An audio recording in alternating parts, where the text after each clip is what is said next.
Speaking of AI, of course, there's loads of stuff going on at the moment about AI. Originally, the Drake and Weekend song that eventually got pulled, and then Grimes came out and said, "Well, I'm all for this. If anyone wants to uh, make songs with an AI version of my voice, I'm happy to do revenue share," which I think is a very progressive way to look at it. But I was very surprised then when a mutual friend of ours sent an article, or actually not even an article, a letter that Peter Gabriel had written on his website. Have you seen this letter?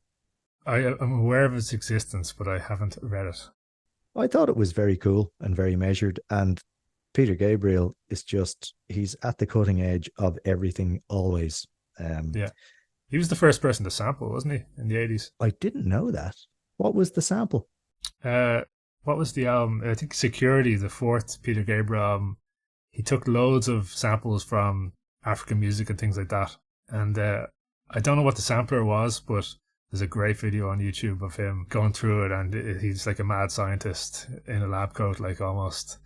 And that album was great. Security. He's always on the cutting edge of music.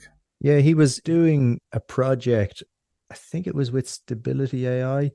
He kind of just came out with this really measured response that said, listen, AI is going to be used for good things, it's going to be used for bad things, but it can be and it should be and it will be used for creativity and we should embrace it.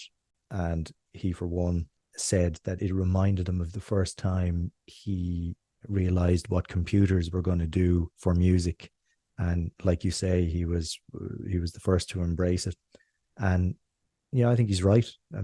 There's going to be a lot of teething problems. It's going to disrupt the business in a huge way. Some people will be out of work. It'll be unfortunate. People will reinvent themselves, but ultimately, where it can be used for creativity as opposed to commodification of music, I think good things will come. But we're going to have to take the good with the bad. Have you ever heard David Bowie talking about the future of the internet in the late 90s? No. He nailed it. He just described the information war and the power of the internet so well, like as if he was around today.